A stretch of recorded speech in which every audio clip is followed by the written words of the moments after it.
Әке дүниеден өткенде. Тас түскен жеріне ауыр демей ме? Ауылда айрандай үйіп отырған бір шаңырақтың әкесі қайтыс болып, артында әйелімен 4 ұлы қалды. Аспан айналып жерге түскендей, биік шынар ағаш құлағандай болып, бір қаза бір жанұяны қатты есеңгіретіп тастады. 4 ұлдың үлкені естияр болатын. Мұнау қаза оны тіпті есейтіп, ақыл тоқтатқызып жіберді. Кітап оқуды, өнер іздеуді жақсы көретін. Қалаға барамын, оқимын, білім қуамын деген армандары бар.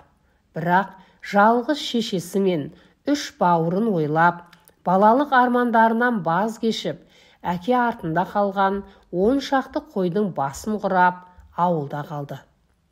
Ауылда қандай қара жұмыс болса, соның басында балалардың ағасы жүреді. Ендігі бар тілегі артынан ерген бауырларын қатардан қалдырмай жетілдіру, оқытып, тоқыту. Уақыт деген заулап өте береді емес пе? Осылай жүргенде табаны күректей 20 жыл өтіп кетті. Енді ағаның шаштарына да ақ кіре бастапты. Інілерімді ешкімнен кем қылмай өсірем деп жүргенде, өзі де бір жақты болып қалғанын байқағанда жоқ сірә. Адам өзінен бұрын өзгенің жайын ойлағанда осылай болады екен. Тек әйелі ғана анда-санда ауылдағы өмірге наразылығын білдіріп қояды. Сөйтіп жүргенде жалғыз аналарын да мәңгілік сапарға аттандырды. Оның артында да үңірейген орын ғана қалды. Бір күні қаладағы інілері мен келіндері аға жеңгесін зиярат жасап келеді екен деген хабар жеткенде, ағаның әйелі қатты оталып кетті. Ішін кернеп бара жатқан қандай сезім екені белгісіз, әйтеуір тым ауыр сөздер айтылып кетті. Отағасы, інілерім деп 20 жыл бойы ауылда отырдық. Сен екеуміз не қызық көрдік осы?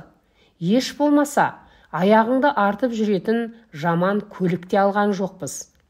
Баспанамыз болса мұнау, келе жатыр әне туысқандарың. Еш болмаса, бірнеше күн бұрын хабар айтса қайтеді? Дәл тақап қалғанда не деп келеді? Олар сен екеумізді сынау үшін келе жатыр. Үйде олардың алдына қоятын жөні түзу тәттіміз де жоқ. Талай рет айттым саған, қалаға көшейік деп. Есі дұрыс елдің бәрі қалада, неше түрлі қызық көріп жүргенде, біз отырмыз қудалаға байланып. Осы ма сонда өмір деген? Ей, қатын, тоқтатшы сөзіңді. Осыдан 20 жыл бұрын әкем дүниеден қайтқанда, оның артында қара тұман қалғанын білесің бе?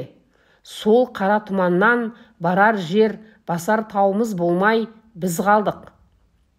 Жалғыз шешем мен туған бауырларым үшін жалған өмірімді құрбандыққа шалмасам, олардың бүгінгі күйі не болар еді? Қорықпа, осы өмірмен бәрі бітіп қалмайды ғой. Құдайдың бізге арнап қойған сыйы бар шығар. Осы кезде інілер мен келіндер де кіріп келді. Арқа-жарқа амандасып, құшақтасып, дастархан айналасына жайғасты. Қараса, қонақтар құр қол келмеген. Бір сәтте дастарханның үсті жайнап шыға келді. Бұйырған шайды ішіп болған соң, үлкен інісі сөз бастады.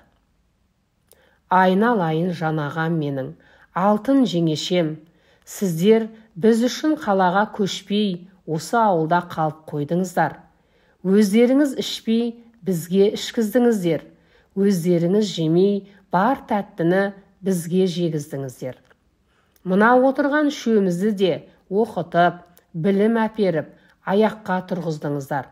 Сол үшін сіздерге басымызды иіп, рахмет айтамыз. Бүкіл өмірлеріңізді біз үшін сарп еттіңіздер.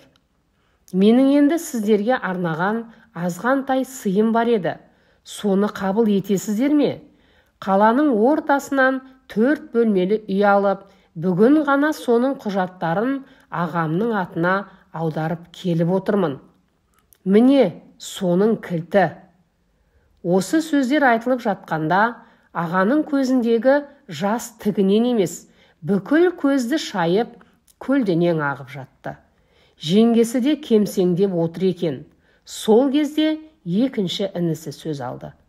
Алтын ағатайым менің, мен де сізге жақсы бір көлік аламын деп ақша жинап едім. Мына кіші ініңіз сізге арнап көлік алып қойғанын бүгін біліп отырмын. Сол жинаған ақшамның өзін әкеліп едім. Аз да болса көпті етіп қабыл етіңіздерші. Сіздерге шын ықыласыммен алғысымды білдіремін.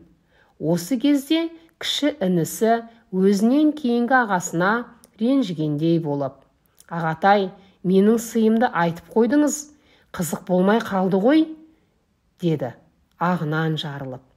Осы кезде аға мен жеңгенің көздерінен ғана емес, жүректерінен де қуаныш жастары төгіле бастады.